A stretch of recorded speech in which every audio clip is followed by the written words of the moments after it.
दोस्तों, तमिलनाडु में एक जगह है और यह कहानी एक व्यापारी की है जो कि अपने जवानी के दौर पर नीली नाम की एक लड़की से शादी कर लेता है और उनकी मैरिड लाइफ स्टार्टिंग में बहुत ही अच्छी होती है। लेकिन वक्त के साथ साथ उनकी मैरिड लाइफ ख़राब होने लग जाती है और दोनों के बीच झगड़े होने शुरू हो जाते हैं। ये झगड़ा उनके बीच रोज़ रोज़ होने लगा था, जिसकी वजह से व्यापारी हमेशा अपसेट और चिड़चिड़ा सा रहने लगा था और कभी कभी वो नीली पर हाथ भी उठा देता था। इसी तरह एक दिन नीली और व्यापारी को एक शादी में जाना था।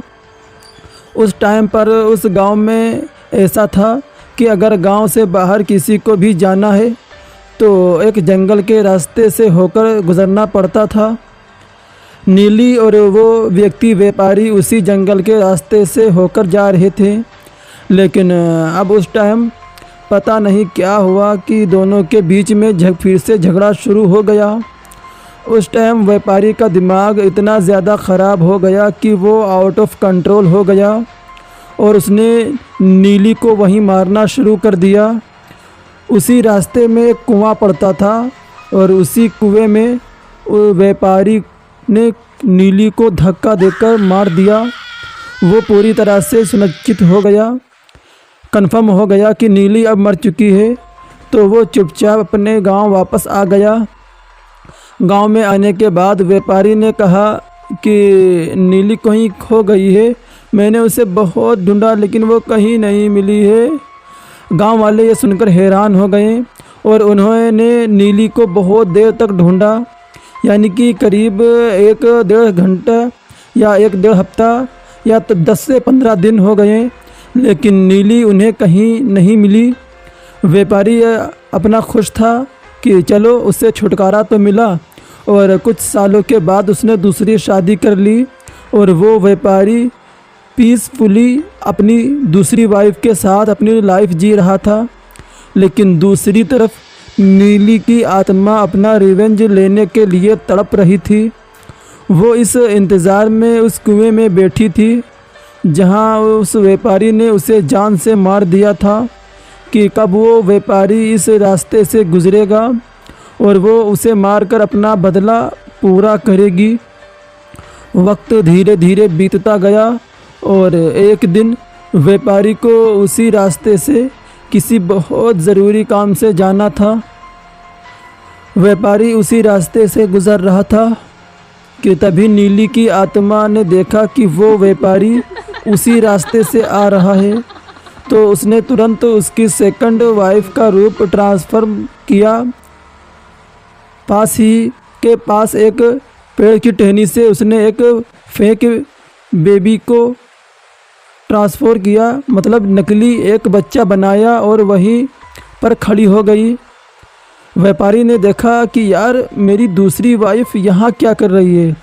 उसने उसे आवाज़ लगाई तो नीली ने अपनी ही आवाज़ में उसे पुकारा। ये सुनकर व्यापारी थोड़ा कंफ्यूज सा हो गया और उसे डर लगने लगा कि यार ये आवाज़ तो नीली की ही है। जब उसे पूरी तरीके से यकीन हो गया कि ये कोई और नहीं बल्कि नीली की ही आत्मा है जो उससे बदला लेना चाहती है, तो वो डर के मारे भागते लगा।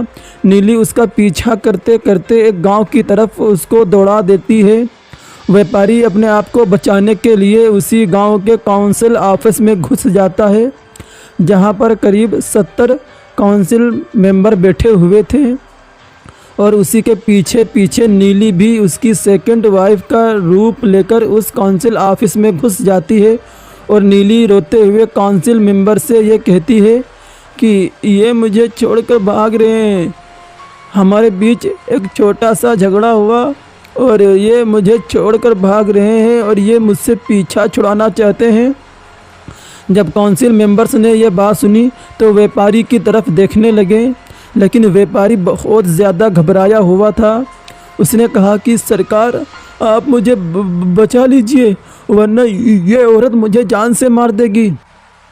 ये सुनकर नीली और ज़ोर ज़ोर से रोने लगी उस टाइम नीली ने 70 मेंबर्स के ऊपर पता नहीं ऐसा क्या जादू किया था कि वो 70 मेंबर्स सिर्फ उसी के पक्ष पर थे।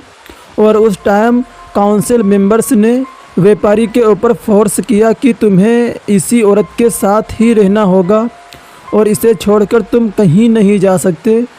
लेकिन वो व्यापारी बेचारा गिड़गिड़ाता रहा कि मेरी जान को खतरा है, मुझे इसके साथ नहीं रहना। बट उन लोगों ने उसके ऊपर काफ़ी ज़्यादा दबाव बना दिया, जिसकी वजह से मजबूरन व्यापारी को ये बात माननी पड़ी। क्योंकि अगर ये बात ज़्यादा उड़ती तो उसे नीली की मर्डर का केस में भी अंदर किया जा सकता था। मजबूरन उसने नीली के साथ रहने के लिए हामी भर दी। उसी रात जब वो नीली के साथ कमरे में था तो नीली के लिए इससे अच्छा मौका और कोई भी नहीं हो सकता था कि वो अपने कातिल को सज़ा दे सके। उसने व्यापारी से को इतनी बुरी तरीके से मौत दी कि अगर हम लोग उसकी डेड बॉडी को देख ले तो भाई साहब हम लोगों की हालत ही ख़राब हो जाए। उसको मारने के बाद नीली वहाँ से गायब हो गई। दूसरे दिन जब गांव वालों ने व्यापारी की डेड बॉडी देखी तो उनकी हालत बहुत ही ज़्यादा ख़राब हो गई। क्योंकि व्यापारी के घर के ठीक सामने एक पेड़ था और उसी पेड़ पर उसकी कटी फटी लाश उल्टी टंगी हुई थी। उसकी पूरी आंत बाहर निकली हुई थी। ये देखकर कितने गांव वाले तो उधर ही उल्टी करने लगे और कुछ तो डर के मारे अपने घर भाग गए। फिर कुछ लोगों ने यह खबर काउंसिल मेंबर्स को दी। जब काउंसिल मेंबर उसके घर के पास पहुंचे तो उन्हें बड़ी तकलीफ़ हुई और वो बहुत ही ज़्यादा दुख में आ गए। क्योंकि उन्हें लगा कि कल रात व्यापारी अपनी जान के लिए भीख मांग रहा था, लेकिन हम लोगों ने उसे फोर्स किया कि तुमको इसी औरत के साथ ही रहना है। यानी कि उन काउंसिल मेंबर्स को इतना ज़्यादा दुख पहुंचा कि उन्हें ये लगा कि आखिर इस व्यापारी की मौत हम ही लोगों की वजह से हुई है। फिर उन्होंने एक मंडप बनाया, या फिर आप बोल सकते हैं पंडाल टाइप का। उसी में ही आग लगाया और 70 के 70 मेंबर्स उसी में ही कूद कर अपनी जान दे देते हैं और वो पूरा इलाका बिल्कुल शमशान घाट की तरह हो जाता है। फिर ये देखकर गांव वालों को समझ नहीं आया कि हम इस इलाके का क्या करें, और दूसरी तरफ उनको ये भी डर था कि अगर हमने जल्द ही कुछ नहीं किया तो नीली का क्रोध हम पर भी बरसेगा।